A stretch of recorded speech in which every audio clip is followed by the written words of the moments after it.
आज ही Doubtnut app download करें। Doubtnut पर होगा अब आपके सभी मैथ्स, केमिस्ट्री, फिजिक्स और बायोलॉजी डाउट्स का सफाया।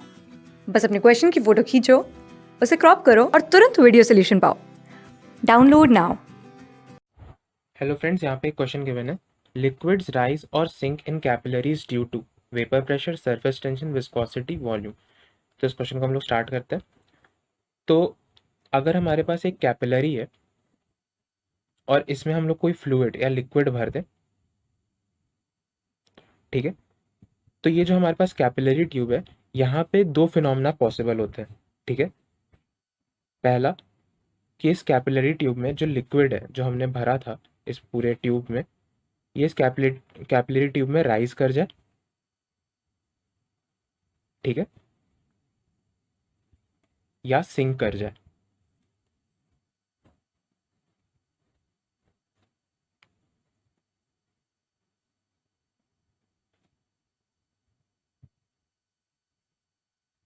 सिंक सिंक भी बोलते हैं या डिप भी बोल सकते हैं।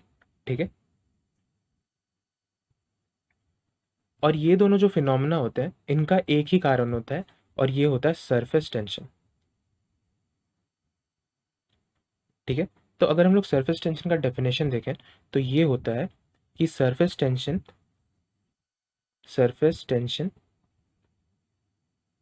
Is the tendency of fluid surface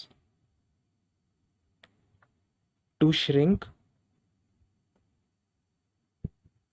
into the minimum area possible. ठीक है, surface tension is the tendency of fluid surface to shrink into minimum area possible. ठीक है, ये होता है सरफेस टेंशन का डेफिनेशन।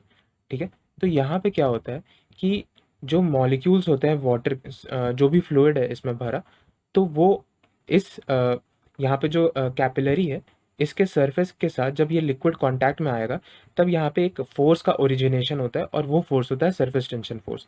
ये चाहे तो इसको ऊपर इसमें राइज हो सकता है या इस पर डिप हो सकता है। ये इस बात पे डिपेंड करता है कि इसमें कोहेसिव फोर्स और एडहेसिव फोर्स कैसे हैं। ठीक है, कोहेसिव फोर्स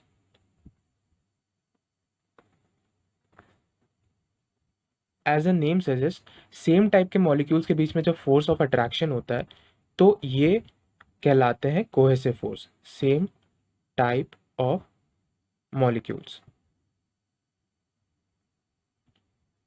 ठीक है, इनके बीच में जब फोर्स लगता है। और एडहेसिव फोर्स होता है जब डिफरेंट टाइप के मॉलिक्यूल्स के बीच में फोर्स ऑफ अट्रैक्शन होता है। ठीक है, तो ये है डिफरेंट टाइप्स ऑफ मॉलिक्यूल्स। ठीक है, तो ये होता है एडहेसिव फोर्स। अब अगर कोई लिक्विड राइज कर रहा है किसी कैपिलरी ट्यूब में, तो इसका मतलब है कि जो कोहेसिव फोर्स है ये कम है in comparison to adhesive force. ठीक है, तो इसीलिए जो ग्लास सरफेस होगा इसमें कैपिलरी का और लिक्विड के बीच में जो फोर्स होगा वो ज़्यादा होगा, इसी की वजह से ये ऊपर राइज करेगा। और डिप तब करता है जब इसका उल्टा हो, मतलब एडहेसिव फोर्स ज़्यादा हो in comparison to cohesive force. ठीक है, तब ये डिप कर जाता है या सिंक कर जाता है। ठीक है, और ये दोनों ही फिनोमेना किसके अंडर होते हैं? सरफेस टेंशन फोर्स के अंदर।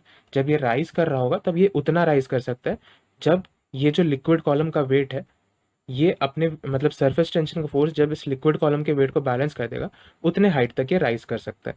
ठीक है, तो ये किस फिनोमेना के अंतर्गत हो रहा है? तो ये हो रहा है सरफेस टेंशन फोर्स की वजह से। मतलब ये लिक्विड राइज और sink in capillary tubes is due to surface tension force, और इसी एक्शन को हम लोग कैपिलरी एक्शन भी कहते हैं। ठीक है, तो ये है इसका आंसर। Thank you. क्लास 6 से 12 से लेके नीट, IIT, JEE मेंस और एडवांस के लेवल तक 10 मिलियन से ज्यादा स्टूडेंट्स का भरोसा। आज ही डाउनलोड करें डाउटनेट ऐप या व्हाट्सएप कीजिए अपने डाउट्स 8400 400 400 पर।